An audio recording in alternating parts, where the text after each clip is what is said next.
আমন্ত্রণ চ্যানেল 24 এর নিয়মিত স্বাস্থ্য বিষয়ক আয়োজন হেলথ ফর লাইফ অনুষ্ঠানে powered by Team Pharmaceuticals Limited এবং সাথে আছি আমি ডাক্তার অর্থি জোখরিফ। দর্শক, অস্টিওপোরোসিস কিংবা হাড় ক্ষয় রোগ এমন একটি জটিলতা যেটিকে ভঙ্গুর হাড়ের রোগ হিসেবে বিবেচনা করা হয় এবং বিশ্বব্যাপী প্রায় 200 মিলিয়ন ব্যক্তি অস্টিওপোরোসিসে ভুগছেন। তবে এর ব্যাপকতা থাকা সত্ত্বেও এর তীব্রতা কিংবা ভয়াবহতা সম্পর্কে আমরা খুব একটা অবগত নই। আজ আমরা কথা বলবো অস্টিওপোরোসিস নিয়ে। কী কারণে অস্টিওপোরোসিস হয়ে থাকে, কারাই বা আক্রান্তের ঝুঁকিতে, এবং বাংলাদেশের প্রেক্ষাপটে অস্টিওপোরোসিসের আধুনিক চিকিৎসা পদ্ধতির সুবিধাগুলো কী কী। দর্শক, এই প্রত্যেকটি বিষয় নিয়ে বিস্তারিত আলোচনায় স্টুডিওতে আমাদের সাথে উপস্থিত আছেন ডাক্তার মোহাম্মদ সারোয়ার জাহান, যিনি অর্থোপেডিক স্পাইন বিশেষজ্ঞ, সহকারী অধ্যাপক, স্পাইন সার্জারি, জাতীয় অর্থোপেডিক হাসপাতাল ও পুনর্বাসন প্রতিষ্ঠান নিটোর, ঢাকা, এবং কনসালটেন্ট বাংলাদেশ স্পাইন ও অর্থোপেডিক হাসপাতাল। স্যার, স্বাগত আমাদের আজকের আয়োজনে। আপনাকে ধন্যবাদ। অস্টিওপোরোসিস কিংবা হাড় ক্ষয় রোগ এই বিষয়টি নিয়ে আমরা আজ কথা বলবো। সারা দেশ সহ বিশ্বব্যাপী এত ব্যক্তি অস্টিওপোরোসিসে ভুগছে। শুরুতে জানবো যে অস্টিওপোরোসিস আসলে কী ধরনের রোগ এবং আক্রান্তের ঝুঁকিতে কারা রয়েছে। আপনাকে ধন্যবাদ। এত সুন্দর একটা বিষয় নিয়ে আজকে আমরা কথা বলার জন্য উপস্থিত হয়েছি স্টুডিওতে। অস্টিওপোরোসিস সম্পর্কে আপনি যেটা বলেছেন একেবারে এক্স্যাক্টলি খুব ভালো একটা ইনফরমেশন, যে আমরা বেশিরভাগ মানুষই এই বিষয়টা সম্পর্কে জানি না। একটা সিনারিও বলি। সিনারিওটা হচ্ছে যে আমাদের কাছে যখন পেশেন্টরা আসেন, অনেক পেশেন্ট এসে আমাদের কাছে কমপ্লেন করেন আমার back pain, low back pain হচ্ছে। তো এক্সরে করে দেখার পরে দেখা যাচ্ছে যে খুব বেশি ফাইন্ডিংস কিছু নেই, অ্যাবনর্মাল ফাইন্ডিংস কিছু নেই। তখন ওনারা নিজেরাই ধারণা করে নিচ্ছে তাহলে মনে হয় হাড় ক্ষয় হয়ে গেছে। কিন্তু এটা আমরা এই জায়গা থেকে আমরা একটু ইনফরমেশন দিতে চাই, মানুষকে সচেতন করতে চাই। সব অসুখই আসলে হাড় ক্ষয়ের অসুখ নয়। হাড় ক্ষয়ের জন্য স্পেসিফিকেশন আছে। হাড় ক্ষয়টা আসলে কী জিনিস সেটা একটু জানার বিষয় আছে। তাহলে এবং এই কথা বলার উদ্দেশ্য হচ্ছে যে যদি আমি স্পেসিফিক কোনো ডায়াগনোসিসে না পৌঁছাইতে পারি, শুধুমাত্র হাড় ক্ষয় বলেই চালিয়ে দেওয়ার চেষ্টা করি, তাহলে আমাদের অনেক অসুখ বিসুখ থেকে আমরা অনেক ভুল হয়ে যাই, তখন সঠিকভাবে চিকিৎসা নেওয়া যায় না। তো যাই হোক, এখন আমি আসল কথায় আসি। অস্টিওপোরোসিস অর্থাৎ হাড় ক্ষয়, যেটা আমরা প্রচলিত শব্দে বাংলা শব্দে বলে থাকি হাড় ক্ষয়, এর মানে হলো যে আমাদের শরীরে যে হাড়গুলো আছে সে হাড়গুলোর একটা নির্দিষ্ট কনসেন্ট্রেশন আছে। যে উপাদানগুলো থাকে, যেমন ক্যালসিয়াম বা অন্যান্য যে উপাদানগুলো, সবগুলোর একটা নির্দিষ্ট কনসেন্ট্রেশন থাকে, একটু ঘনত্ব থাকে। যদি কোনো কারণে এই উপাদানগুলোর ঘনত্ব যদি কমে যায়, তখন এই কন্ডিশনটাকে আমরা বলি অস্টিওপোরোসিস। আরেকটা সহজ এক্সাম্পল দিই। যেমন মনে করেন একটা বিল্ডিং তৈরি হয়ে আছে, বিল্ডিং এখন তৈরি করা হলো, সে বিল্ডিংয়ের যে স্ট্রেংথ, সেই স্ট্রেংথ নিয়ে বিল্ডিংটা দাঁড়িয়ে আছে। ধরেন 20 তলা 30 তলা বিল্ডিং, বিশাল বড় এক বিল্ডিং দাঁড়ানো আছে। সে দাঁড়ানো আছে, একটা তার স্ট্রেংথ হচ্ছে তার যে বিল্ডিংয়ের যে ওয়াল এবং যে পিলারের যে কনসেন্ট্রেশন, যে উপাদানগুলো, সেগুলোর কনসেন্ট্রেশন বেশি বিধায় দাঁড়িয়ে আছে। 100 বছর পরে এই বিল্ডিংয়ের স্ট্রেংথ কিন্তু এরকম থাকবে না। একদমই তাই। তাহলে কি হলো, এই ভিতরে যে উপাদানগুলো সেগুলোর স্ট্রেংথটা কমে যায়, এটা তো তার টোন কমে যায়। এই ঘটনা মানুষের শরীরের সাথে আপনি কম্পেয়ার করতে পারেন। আমাদের শরীরের যে কনসেন্ট্রেশন, হাড়ের যে উপাদানগুলোর কনসেন্ট্রেশন, সে আজকে যে অবস্থায় আছে, লাইফের কোনো না কোনো স্টেজে গিয়ে সে কনসেন্ট্রেশনটা কিন্তু লো হয়ে যায়। এই ঘটনাটাই ব্যাপারটা হচ্ছে যে অস্টিওপোরোসিস। আমরা বাংলা ভাষায় সেটাকে হাড় ক্ষয় বলে অভিহিত করে থাকি।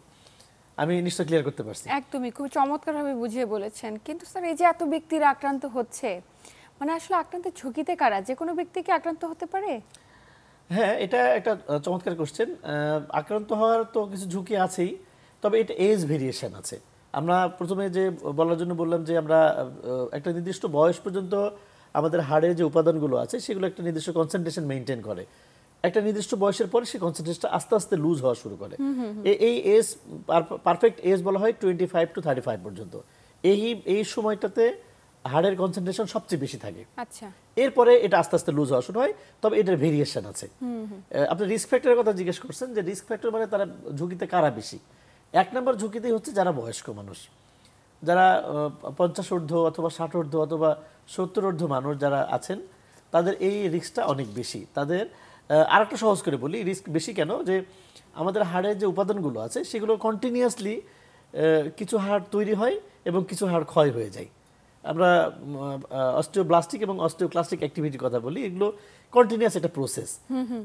এই অল্প বয়সে যাদের, আমি বলেছি যে 35 পর্যন্ত, এটা ম্যাক্সিমাম, এ বয়সে নতুন হাড় তৈরি হওয়ার প্রবণতা সবচেয়ে বেশি থাকে। কিন্তু ওই সময় কিন্তু হাড়ের যে ক্ষয় হয় অস্টোক্লাস্টিক অ্যাক্টিভিটি সেটাও কিন্তু হয়, কিন্তু ওটার পরিমাণটা কম। তার মানে হলো যখন নতুন হাড় তৈরি হওয়ার প্রবণতা বেশি এবং হাড় ক্ষয় হওয়ার প্রবণতা কম, এইটা নির্দিষ্ট সময় পর্যন্ত এটা মেনটেন হয়। একটা যখন বয়স হতে থাকে তখন হাড়ের ক্ষয়ের পরিমাণটা বেশি, কিন্তু নতুন হাড় তৈরি হওয়ার প্রবণতাটা তখন কমে যেতে থাকে। এই জন্যই বয়সের ভেরিয়েশনটা আসতেছে, যে যখন বেশি বয়স হয়ে যাচ্ছে তখন নতুন হাড় তৈরি হওয়ার যে টেন্ডেন্সি বা যে শারীরিক যে প্রসিডিওর, সেই প্রসিডিওরটা মানে কমে যায়, কিন্তু ততক্ষণে অস্টিওক্লাস্টিক অ্যাক্টিভিটিটা বেশি হতে থাকে। এই জন্য বয়স ভেদে এই ভেরিয়েশনটা অনেক বেশি। যেমন একটু বয়োজ্যেষ্ঠদের ক্ষেত্রে বেশি হয়ে থাকে, তেমনি নারীদের বেশি নাকি পুরুষদের বেশি, এখানে কি কোনো ভ্যারিয়েশন রয়েছে? হ্যাঁ, এটা ভেরিয়েশন আছে, আপনি ঠিকই বলেছেন। এক্স্যাক্টলি ফিমেল পেশেন্টদের ক্ষেত্রে আমরা এটার বই পুস্তকেও লেখা আছে, এবং এটা আমাদের যে জার্নালগুলো আছে সেখানেও এই বিষয়টা আসছে যে ফিমেল পেশেন্টদের অস্টিওপোরোসিসের রেট বেশি। এখানে স্পেসিফিক কিছু কারণও আছে, সেটা আমরা পরে আসতেছি। এটা প্রথম কোশ্চেনের অ্যান্সার আমরা শেষ করি যে রিস্ক ফ্যাক্টর বেশি কারা। তাদের মধ্যে প্রথমে আমরা বলেছি বয়স্ক মানুষদের ক্ষেত্রে। দ্বিতীয় কোশ্চেন অ্যান্সার আপনি নিজেই বলেছেন যে রিস্ক বেশি ফিমেল পেশেন্টদের ক্ষেত্রে, লেডি পেশেন্টদের ক্ষেত্রে রিস্ক বেশি। এটা হচ্ছে যে এই বিষয়টাগুলো হচ্ছে প্রাইমারি বলি আমরা। প্রাইমারি মানে হলো যে এগুলো হবেই, এটাকে মানে কোনোভাবেই এটাকে আটকানো যাবে না, দমনের কোনো উপায় নেই। কিছু কিছু ব্যাপার আছে, রিস্ক আছে যেগুলো এর বাইরেও ঘটতে পারে, এগুলোকে আমরা সেকেন্ডারি বলি আর কি। সেকেন্ডারি মানে হলো যে সেকেন্ডারি কজ বলে থাকি। সেকেন্ডারি কজের মধ্যে আছে কিছু হরমোনাল ব্যাপার স্যাপার আছে। হরমোনাল ব্যাপার মানে হচ্ছে যে পেশেন্টের ডায়াবেটিক, তার অস্টিওপোরোসিসের ঝুঁকি বেশি। যে পেশেন্ট হাইপোথাইরয়েড আছে, যে পেশেন্টের থাইরয়েড ইমব্যালেন্স আছে, তার অস্টিওপোরোসিসের রেট বেশি। যে পেশেন্টের মনে করেন যে অ্যাক্সিডেন্ট হয়ে অনেক দিন ধরে উনি বিছানাগত, উনি বিছানা থেকে উঠতে পারছেন না, কোনো লিম্বে প্যারালাইজড, তার মানে ওই লিম্বের ওনার মুভমেন্ট কম। যে লিম্বে বা যে অঙ্গের নড়াচড়া কম, মুভমেন্ট কম, সেই লিম্বের সেই অঙ্গের যে হাড্ডিগুলো থাকে সেই হাড্ডির অস্টিওপোরোসিসটা বেশি হয়। এটা একটা গুরুত্বপূর্ণ একটা ইনফরমেশন, খুবই গুরুত্বপূর্ণ। আবার হচ্ছে যে কিছু নিউট্রিশনাল ব্যাপার আছে, যেমন যে পেশেন্টগুলো, যে মানুষগুলো ভালো নিউট্রিশন মেনটেন করে শুরুর লাইফ থেকেই, তাদের এই রিস্কটা কম। কিন্তু যে মানুষ লাইফের শুরু থেকেই ভালো নিউট্রিশন মেনটেন হয় নাই, তাদের ক্ষেত্রে কিন্তু এটার পরিমাণ অনেক বেশি।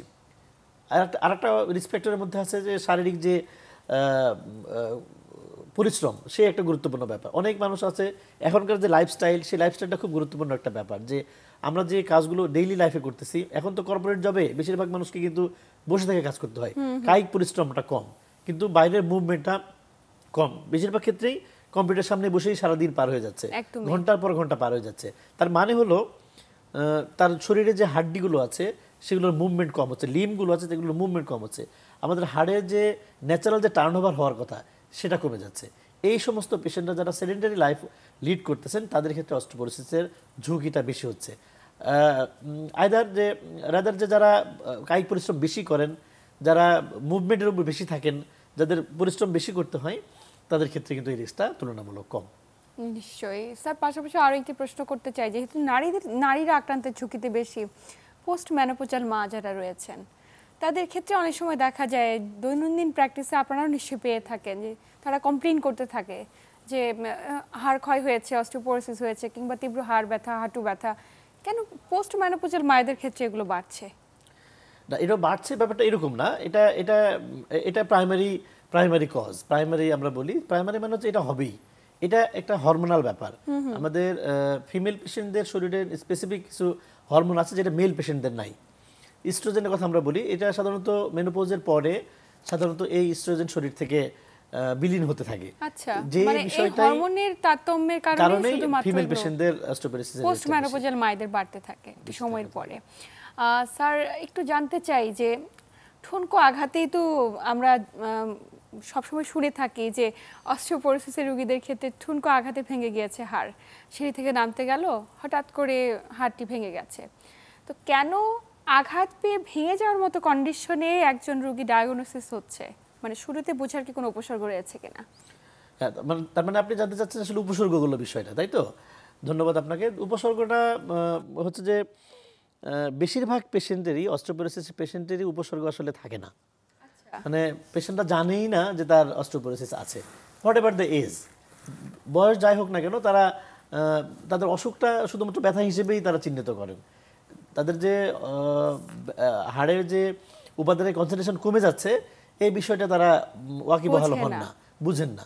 এখন মনে করুন যে একজন পেশেন্ট 70 বছরের একটা পেশেন্ট, উনি তো ওনার ন্যাচারালি ওনার হাড্ডি ক্ষয় হয়ে গেছে বা যে কনসেন্ট্রেশন থাকার কথা সেটা নাই, এটা ন্যাচারাল, এটা হবেই, এটা হওয়ারই কথা। এই পেশেন্ট যখন অল্প একটু আঘাত লাগে, নর্মালি যে হাড়ের যে কনসেন্ট্রেশন তার তুলনায় কম, তখন অল্প একটু আঘাতে সেটা ভেঙে দিতে পারে। আমরা এভাবে বলি যে একজন মানুষ যদি 40 বছরের বয়সের একজন মানুষ পড়ে যাওয়ার পরে ভেঙে যাচ্ছে একটা হাড্ডি বা একটা আঘাত পাওয়ার পরে ওনার ভেঙে যাচ্ছে, কিন্তু 70 মানুষ যার অস্টিওপোরোসিস আছে, উনি আগে ওনার হাড্ডি আগে ভেঙে যায়, তারপরে উনি পড়ে যায়। ব্যাপারটা এরকম পর্যায়ে আমাদের কাছে পেশেন্টগুলো আসে। উপসর্গগুলোর মধ্যে প্রথম উপসর্গ আমরা বলেছি যে আসলে ম্যাক্সিমাম পেশেন্টের কোনো উপসর্গ নিয়ে আসেন না। কিছু উপসর্গ আছে একেবারেই মাইল্ড সিমটম যেটা নিয়ে আসেন, অ্যাজ এ হোল পেইন নিয়ে আসেন, এবং পেইনটা স্পেসিফিক থাকে না, যে ব্যাকে হতে পারে, সেটা ঘাড়ে হতে পারে, সেটা হাতে হতে পারে, পায়ে হতে পারে, নন স্পেসিফিক পেইন নিয়ে আসছেন, যেগুলো অন্য কোনো ডিজিজ স্পেসিফিক ডিজিজের সাথে মেলানো যায় না। তখন আমরা ধারণা করি, বয়সের সাথে মিলানোর পরে আমরা ধারণা করি যে it may be a condition of osteoporosis. তখন এগুলো আমরা তখন অস্টিওপোরোসিস হিসেবে ট্রিট করি। আর এটা একটা উপসর্গ। আর 2 নম্বর হচ্ছে আপনি যেটা বলেছেন, চমৎকার করে বলেছেন যে মানুষজন আমাদের কাছে, পেশেন্ট আমাদের কাছে ফ্র্যাকচার নিয়ে আসে, ভেঙে যাওয়ার পরেই পরে গিয়ে আসতেছেন। উপস্থিত হচ্ছে। তখন আমরা ডায়াগনোসিস করার যখন চেষ্টা করি, তখন আমরা দেখি যে এটা আসলে নরমাল ভেঙে যাওয়া নয়, এটা অস্টিওপোরোসিসের কারণে ভেঙে যাওয়া। এটা একটা বড় একটা উপসর্গ আমাদের কাছে নিয়ে আসে। একদমই, মানে এগুলো আসলে খুবই অ্যালার্মিং বিষয় যে আমরা প্রাথমিক অবস্থায় এটা শনাক্তকরণ করতে পারছি না, সচেতনও হতে পারছি না। তাহলে প্রত্যেকটা ব্যক্তিকে সচেতন করাটা খুব বেশি জরুরি। আমরা সচেতনতার এই পার্টটি নিয়ে খুবই বিস্তারিত আলোচনা করব, কিন্তু স্যার একটু জানতে চাই যে আপনাদের কাছে যখন আসে, বিশেষ কিছু কিছু উপসর্গ নিয়ে তো আসছে, আপনারা কি কেবল ফিজিক্যাল এক্সামিনেশনের মাধ্যমে শনাক্ত করেন নাকি বিশেষ কোনো পরীক্ষার প্রয়োজন রয়েছে? হ্যাঁ, এটা তো খুবই গুরুত্বপূর্ণ ব্যাপার, এটা তো জানা প্রয়োজন। যেটা আমরা মিস করতেছি, আমাদের পেশেন্টরা মিস করছেন, আমাদের জনসাধারণ মিস করছেন, যে স্বাভাবিক ব্যথা বলেই ওনারা মেনে নিচ্ছেন, যে অস্টিওপোরোসিস হচ্ছে, তখন সেটা ডায়াগনোসিস পর্যন্ত পৌঁছানো যাচ্ছে না। তো এই ভুল ধারণা থেকে আমরা একটু মানুষকে সচেতন করতে চাই, সবাইকে। সচেতনতাটা হচ্ছে যে সব ব্যাপারটাই, সব পেইনই নিশ্চয়ই কোনো না কোনো কজ আছে, সেই কজটা বের করা দরকার। পেইন যেমন একটা উপসর্গ, এই উপসর্গটাকে আমরা কনফার্ম করার জন্য, আমাদের এই অস্টিওপোরোসিসটাকে কনফার্ম করার জন্য আমাদের স্পেসিফিক কিছু টেস্ট আছে, যে টেস্টগুলো করে আমরা জানতে পারি যে এটা আসলে অস্টিওপোরোসিস কিনা। তার মধ্যে সবচেয়ে গুরুত্বপূর্ণ টেস্ট হচ্ছে একটা এক্সরে, সিম্পল একটা এক্সরে। সিম্পল একটা এক্সরে করেই আমরা, যে পেশেন্ট যখন বলবেন একটা পেইনের কথা, শরীরে কোন স্পেসিফিক অর্গানে পেইন, সেটা ওনারা আইডেন্টিফাই করে বলতে পারলে আমরা সে অংশের এক্সরে করি। এক্সরে করেই কিছু ফাইন্ডিংস চলে আসে, যে এটা ধারণা করা যায় যে এটা অস্টিওপোরোসিসের কারণে হচ্ছে। এটা এক নাম্বার। এটা হচ্ছে যে নন স্পেসিফিক কথা। আরও স্পেসিফিক কথা আছে, একবারে এক্স্যাক্টলি পরিমাণ, যেটা আমরা প্রথমে বলেছি ডেফিনেশনে, যে আমাদের হাড়ের যে উপাদানগুলো আছে, সেই উপাদানগুলোর কনসেন্ট্রেশন কমে যায়। এটা এক্স্যাক্টলি এই কনসেন্ট্রেশন মাপারও যন্ত্র আছে, টেস্ট আছে, সেটা আমরা করতে পারি। সেটাকে আমরা বলি বোন মাস ডেনসিটি, বিএমডি টেস্ট বলি আর কি। বোন মাস ডেনসিটি করলেই আমরা এই জিনিসগুলো আরও কনসেন্ট্রেশন জানতে পারি। আর ডেক্সা স্ক্যান নামে একটা পরীক্ষা আছে, সেই স্ক্যানের মাধ্যমেও আমরা জানতে পারি যে এটা অস্টিওপোরোসিসের কারণে পেইন কিনা বা ফ্র্যাকচার কিনা। এগুলো হচ্ছে স্পেসিফিক আমাদের টুলস, যে টুলস মাধ্যমে আমরা অস্টিওপোরোসিসকে ডায়াগনোসিস করতে পারি। নিশ্চয়ই। এবং যখন ডায়াগনোসিস করে ফেলেন, ধরা পড়ে গেল একজন ব্যক্তির অস্টিওপোরোসিসে আক্রান্ত হয়েছে, মানে আমি ফ্র্যাকচারের বিষয়টিতে পরে আসবো, শুধুমাত্র ডায়াগনোসিস হয়েছে তার অস্টিওপোরোসিস, সেক্ষেত্রে সুবিধাগুলো কি চিকিৎসা পদ্ধতির? সুবিধা হচ্ছে যে আমরা যদি আর্লি স্টেজেই যদি আমরা জানতে পারি যে এটা অস্টিওপোরোসিসের দিকে আগাচ্ছে, সো তখন তো প্রিভেনশন করার আমাদের অনেক উপায় আছে। একদমই, প্রিভেনশনটাই হচ্ছে অস্টিওপোরোসিসের জন্য মেইন চিকিৎসা। আমি যার একবার ট্রিটমেন্ট, মানে অস্টিওপোরোসিস শুরু হয়ে গেছে, আমাদের কাছে লেট প্রেজেন্ট করতেছেন, বেশি বয়স অবস্থায় প্রেজেন্ট করতেছেন, তখন এই হাড়ের কনসেন্ট্রেশন যেটা কমে গেছে, সেটাকে বাড়ানোর চেয়ে যদি এটা আমরা যদি স্লো করতে পারি, এর গতিটাকে, এর রেটটাকে, যে স্লোলি কনসেন্ট্রেশনটা লুজ হবে, তাহলে কিন্তু পেশেন্টের লাইফস্টাইলটাকেই আমরা পুরো চেঞ্জ করে দিতে পারি। লাইফস্টাইল মডিফিকেশনটাই হচ্ছে আমাদের এই রোগের চিকিৎসার সবচেয়ে মেইন ধাপ, ফার্স্ট স্টেপ। যে স্টেজে পেশেন্ট প্রেজেন্ট করতেছে, এটা সবচেয়ে গুরুত্বপূর্ণ ব্যাপার, যে উনি আর্লি স্টেজে আমাদের কাছে আসছেন কিনা। লেট স্টেজের প্রেজেন্টেশনের যে চিকিৎসার যে রেজাল্ট এবং আর্লি স্টেজে প্রেজেন্টেশনের রেজাল্টের মধ্যে কিন্তু অনেক ব্যবধান রয়েছে। তো স্যার, আমরা তো আলোচনার মাধ্যমে আপনার কাছে তথ্য পেলাম যে 40 ঊর্ধ্ব বা একটা নির্দিষ্ট বয়সের পরে এই জটিলতাটা প্রত্যেকের বাড়ার সমূহ একটি সংখ্যা রয়েছে। তো সেক্ষেত্রে 40 ঊর্ধ্ব ব্যক্তিদের ক্ষেত্রে নিয়মিত নিশ্চয়ই পরীক্ষা কিংবা ফলো আপে থাকার পরামর্শ থাকবে। আপনি বিষয়টাকে কিভাবে বলছেন? হ্যাঁ, এটা একটা গুরুত্বপূর্ণ ব্যাপার। এটা ডিপেন্ড করে যে আমরা পরীক্ষা করে, রেগুলার পরীক্ষা করে অস্টিওপোরোসিস হচ্ছে কিনা, এটা তো একটা করা যেতেই পারে, কিন্তু তার চেয়েও বেশি গুরুত্বপূর্ণ হচ্ছে যে লাইফস্টাইলটাকে ঠিকঠাক মতো করা। মডিফিকেশন আমরা যদি প্রতি 6 মাস পর পর বা 1 বছর পর পর যদি আমরা একটা এক্সরে সিম্পল খুব অল্প খরচের একটা পরীক্ষা একটা এক্সরে করলেই আমরা জানতে পারি। কোনো পেশেন্ট যদি হাই রিস্কের মধ্যে থাকে তখন বিএমডি অথবা ডেক্সা স্ক্যান এগুলো একটু কস্টলি ইনভেস্টিগেশন, এগুলো আমরা সবসময় করতে চাই না। আচ্ছা। যে পেশেন্টটা স্পেসিফিক আমাদের কাছে কমপ্লেন নিয়ে আসে তাদের ক্ষেত্রে আমরা ট্রিটমেন্ট, এটা আমি আবার পরে কথা বলবো যে স্পেসিফিক কোন ট্রিটমেন্টে আমরা যেতে চাই, সেই ট্রিটমেন্টের আমাদের যে জানার প্রয়োজন আছে, সেটা কোন চিকিৎসাটা শুরু করতে চাই, কোন স্টেজে কোন চিকিৎসা লাগবে, তখন এই জিনিসগুলো আমাদের বেশি প্রয়োজন হয়। ডেক্সা স্ক্যান কিংবা বিএমডি পরীক্ষার প্রয়োজন হয় বেশি। আচ্ছা, তার মানে ট্রিটমেন্টের প্ল্যানটা সাজানোর জন্য এই বিশেষ পরীক্ষাটি প্রয়োজন রয়েছে। একদম ইন ব্রিফলি জেনারেলি যদি ছোট্ট করে একটু জানতে চাই যে বাংলাদেশ আসলে অস্টিওপোরোসিসের চিকিৎসায় কতটুকু অত্যাধুনিক অবস্থায় রয়েছে এখন? অত্যাধুনিক অবস্থা তো বটেই, এটা শুধু বাংলাদেশ না, সারা বিশ্বেই অস্টিওপোরোসিস নিয়ে অনেক গবেষণা, অনেক আলোচনা। কারণ দুনিয়ার শুধু বাংলাদেশ নয়, সারা বিশ্বের সব মানুষই অস্টিওপোরোসিসের ঝুঁকিতে থাকবেন। এটা তো মানুষের শরীরের নিজস্ব প্রক্রিয়া, যে প্রক্রিয়াতেই মানুষ একটু বয়সের পরে আক্রান্ত হবেন। তো এটা নিয়ে গবেষণাও বেশি। এখানকার এই অবস্থাটাকে চেঞ্জ করার জন্য, এই ডিজিজটাকে, এই ক্লিনিক্যাল কন্ডিশনটাকে মডিফাই করার জন্য অনেক রকমের গবেষণা এবং সেই অনুযায়ী চিকিৎসা পদ্ধতি আবিষ্কার হয়েছে। তার মধ্যে সবচেয়ে গুরুত্বপূর্ণ আবিষ্কার হচ্ছে যে নন ফার্মাসিউটিক্যালস ট্রিটমেন্ট। নন ফার্মাসিউটিক্যালস ট্রিটমেন্ট মানে হলো যে ওষুধ না দিয়েই চিকিৎসা করা। সেটা আমি ইতিমধ্যে বলে ফেলছি যে লাইফস্টাইলটাকে মডিফাই করা। আমরা প্রথমে বলেছিলাম রিস্ক ফ্যাক্টর হিসেবে যে কারা বেশি ঝুঁকিতে, আমরা বলেছি যারা সেডেন্টারি লাইফ লিড করেন, যারা বেশি কায়িক পরিশ্রম করেন না, তাদের ক্ষেত্রে এই রিস্কটা বেশি। সো যদি এই সমস্ত পেশেন্ট আমাদের কাছে আসতেছে, আমরা প্রথমেই তাদেরকে কাট করে দিচ্ছি যে আপনি আপনার লাইফস্টাইলটাই আপনি চেঞ্জ করে ফেলেন। এটা যদি চেঞ্জ করা না যায় তাহলে আলটিমেটলি ওষুধের উপর ডিপেন্ডেন্ট, মেডিসিনের উপর ডিপেন্ডেন্ট হয়ে যেতে হয়। এটা আমরা করতে চাই না আসলে। আমরা চাই যে এটা প্রিভেনশন হোক, বা এই অস্টিওপোরোসিসের যে রেট, সেই রেটটা স্লো হয়ে যায়। একদমই। সেক্ষেত্রে নিয়মিত ওষুধ সেবনে এবং লাইফস্টাইল মডিফিকেশনে হয়তো বা অস্টিওপোরোসিসকে সম্পূর্ণভাবে নিয়ন্ত্রণ করা সম্ভব। নিয়ন্ত্রণ করা, এটার মধ্যে একটা ফ্যালাসি আছে, এটা খুব জানা খুব জরুরি। যেমন আমাদের সোসাইটিতে কিছু মানে ভুল ধারণাগুলো আছে, আমি আজকে ক্লিয়ার করতে চাই। যেমন ধরুন, একজন মানুষের ডায়াবেটিস আছে, আমরা তাকে চিকিৎসা করতেছি, ওষুধ দিচ্ছি, মেডিকেশন দিচ্ছি, তাহলে কি আসলে কি তার ডায়াবেটিস ভালো হয়ে যাচ্ছে? ডায়াবেটিস কিন্তু ভালো হচ্ছে না, ডায়াবেটিসটা নিয়ন্ত্রণ আসতেছে। আরেকটা হচ্ছে যে আমাদের হাইপারটেনশন, যাদের ব্লাড প্রেশার অনেক বেশি, তাদের ক্ষেত্রেও আমরা চিকিৎসা করতেছি, মেডিসিন লিখে দিচ্ছি। তো তারা যখন মেডিসিন খাচ্ছেন তাহলে তো কিন্তু যেটা হওয়ার কথা, যেটা ভালো হয়ে যাওয়ার কথা, এক্স্যাক্টলি কিন্তু এটা ভালো হচ্ছে না। এই আন্ডারস্ট্যান্ডিংটুকু আমাদের সবার আছে। আমরা বিষয়টাও সবাই জানি যে ওষুধ খেলে আমাদের ডায়াবেটিস ভালো হয়ে যাবে না, এটা নিয়ন্ত্রণ হবে। ওষুধ খেলে আমাদের হাইপারটেনশন বা ব্লাড প্রেশারটা পুরোপুরি ভালো হয়ে যাবে না, এটা নিয়ন্ত্রণ হবে। কিন্তু অস্টিওপোরোসিসের ক্ষেত্রে কিন্তু আমাদের এই আন্ডারস্ট্যান্ডিংটুকু নাই। আমরা মনে করি যে ওষুধ খেলে আমার হার্ট ক্ষয় হয়েছে, ওষুধ খেলাম তাহলে আমি পুরোপুরি ভালো হয়ে যাব, এবং ভালো হচ্ছে না। কারণ কি কারণে হচ্ছে না, তার মানে ডাক্তারের অপারগতা, একজন ফিজিশিয়ান প্রপারলি ট্রিটমেন্টটা করতে পারছে না, বারবার আস্থা হারিয়ে বিভিন্ন চিকিৎসকের শরণাপন্ন হচ্ছে। এটা একটা গুরুত্বপূর্ণ একটা ইনফরমেশন। এই ভুলটাই তো হচ্ছে, আমরা এই জায়গাতেই আমরা মানুষজনকে সচেতন করতে চাই যে ব্যাপারটা আসলে ভুল নয়। এটা হচ্ছে যে ডিজিজ সম্পর্কে না জানার ফলাফল। এবং আমাদের আয়োজনগুলোর মূল লক্ষ্য হয়তো এটাই যে দর্শকদের বোঝানো, প্রত্যেকটি রোগী যেন বুঝে যে আসলে ওষুধের মাধ্যমে পার্টিকুলার কিছু কিছু ডিজিজকে নিয়ন্ত্রণে রাখা যায়, কিন্তু সম্পূর্ণভাবে প্রিভেনশন নয়। আমরা আলোচনার একদম শেষ প্রান্তে, আপনাকে আন্তরিক ধন্যবাদ গুরুত্বপূর্ণ তথ্য এবং পরামর্শের মাধ্যমে দর্শকদের উপকৃত করবার জন্য। Thank you. আমি আরেকটু সময় নিতে চাই, আমরা ট্রিটমেন্ট সম্পর্কে একটু বলতে চাই। অল্প কথাই হয়ে যাবে। যে চিকিৎসাগুলো চালু আছে আমাদের সমাজে, এগুলোর অনেকগুলো ভেরিয়েশন আছে। আমি ইতিমধ্যে বলেছি যে কি কি চিকিৎসা পদ্ধতি চালু আছে। তার মধ্যে একটা প্রথম বলেছি লাইফস্টাইল মডিফিকেশন, কিছু ফার্মাসিউটিক্যালস চিকিৎসাও আছে। এটাও জানা খুব জরুরি। যে পেশেন্টটা আক্রান্ত হয়ে গেছে, যে পেশেন্ট আমাদের কাছে ফ্র্যাকচার নিয়ে আসলেন, সেই পেশেন্টের ফ্র্যাকচারের জন্য চিকিৎসা সার্জারি করতে হয়, সেটা তো একটা চিকিৎসা গেল। কিন্তু যার ইতিমধ্যে হাড় ক্ষয় হয়ে গেছে, যে পেশেন্টের বয়স 70 বছর 80 বছর, তো তাকে তো আমাকে অস্টিওপোরোসিস চিকিৎসা করতে হবে। এই চিকিৎসাগুলোর মধ্যে অনেক ভেরিয়েশন, এই ভেরিয়েশন সম্পর্কে একটু জানাতে চাই। ভেরিয়েশনগুলো কিছু অল্প দামি কিছু চিকিৎসা আছে, আবার কিছু আছে অনেক দামি চিকিৎসা। দামি চিকিৎসাগুলোর মধ্যে আমি অল্প দাম দিয়ে শুরু করি। যে কিছু ট্যাবলেট আছে, কিছু ক্যাপসুল আছে, যেগুলো আমরা ডেইলি ইনটেক করতে পারি। এগুলোতে আমাদের শরীরে যে পরিমাণ হাড়ের কনসেন্ট্রেশন, সেটা কিছুটা বাড়ানো যায়, অথবা যে রেট আছে সেই রেটটা কমানো যায়।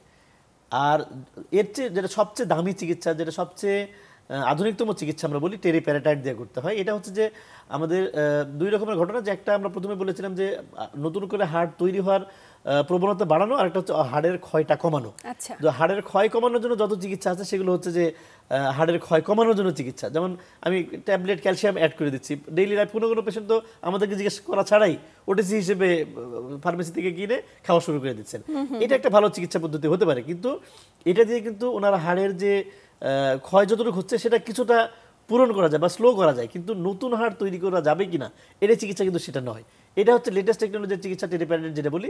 এই চিকিৎসার মাধ্যমে নতুন হাড়, নতুন অস্টিওব্লাস্টিক অ্যাক্টিভিটিটাকে বাড়ানো যায়। এবং প্রবলেম হচ্ছে যে এটা অনেক কস্টলি, এটা অনেক বেশি ব্যয়বহুল চিকিৎসা। আমরা সব পেশেন্টকেই আমরা অফার করি, আমরা এক্সপ্লেইন করি যে আপনার এই অস্টিওপোরোসিসের বিষয়টা আছে, এটা আপনার এই বয়সে আপনার এই চিকিৎসা পদ্ধতি আমাদের কাছে প্রচলিত আছে। আপনি যদি ক্যাপাসিটি আপনি যদি কভার করতে পারেন তাহলে আপনি যে চিকিৎসা আপনি পছন্দ করবেন আমরা সেভাবে প্রেসক্রাইব করতে পারি। অ্যাজ এ হোল তো সবাইকেই ট্যাবলেট ক্যালসিয়াম লিখে দেওয়া যায়, কিন্তু এর বাইরেও যে আরও আধুনিকতম চিকিৎসা পদ্ধতিগুলো আছে এবং এগুলো যে ব্যয়বহুল পদ্ধতি সেগুলো আমরা ইনফরমেশন পেশেন্টকে দেওয়ার চেষ্টা করি।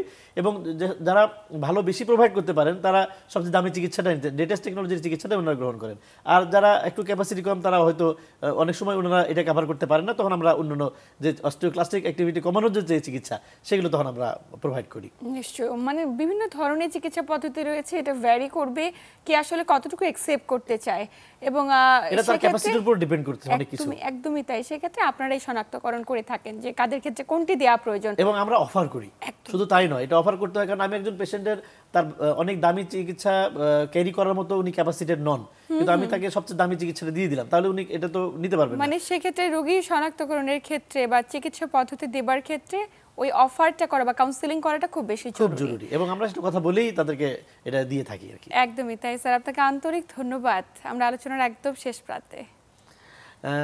আপনাকে ধন্যবাদ। আমরা চ্যানেল 24-কে ধন্যবাদ জানাচ্ছি। আমরা এই চ্যানেলের মাধ্যমে, এই প্রোগ্রামের মাধ্যমে আমরা দেশবাসীকে এবং বিশ্ববাসীকে জানাতে চাই অস্টিওপোরোসিস একটা যে কন্ডিশন, সেই কন্ডিশন যদি আর্লি টাইমে আমরা যদি ডায়াগনোসিস করতে পারি, আমাদের লাইফস্টাইলটাকে যদি আমরা মডিফাই করতে পারি, আমাদের যে ডেইলি এক্সারসাইজগুলো আছে সেগুলো যদি আমরা মিনিমামতম সময়, যে প্রতিদিন যদি আধা ঘন্টা করেও হয়, আমরা যদি ডেইলি লাইফের অ্যাক্টিভিটি যদি বাড়াতে পারি, এবং যদি যারা আক্রান্ত হয়ে যাচ্ছেন তাদের ক্ষেত্রেও যাদের আমরা যদি সঠিকভাবে যদি চিকিৎসা পদ্ধতি গ্রহণ করতে পারি, তাহলে এই কন্ডিশন থেকে আমাদের ইমপ্রুভমেন্ট হওয়া সম্ভব।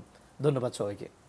প্রিয় দর্শক, এই ছিল আমাদের আজকের আয়োজন। এতক্ষণে আলোচনার মাধ্যমে অন্তত এতটুকু বুঝতে পেরেছেন যে অস্টিওপোরোসিসের চিকিৎসা পদ্ধতির ক্ষেত্রে ওষুধই একমাত্র সমাধান নয়। আগের রোগটি ডায়াগনোসিস করাটা খুব বেশি জরুরি, অন্যথায় ঠুনকো আঘাতে যে কোনো সময় ভেঙে যেতে পারে আপনার শক্ত কিংবা নরম হাড়টি। তাই আসুন একটু নিজেরা সচেতন হই জীবনযাপন পদ্ধতিতে কিংবা খাদ্যাভ্যাসে পরিবর্তন আনি। এতক্ষণ সাথে থাকার জন্য সবাইকে আন্তরিক ধন্যবাদ। সবাই ভালো থাকুন, সুস্থ থাকুন।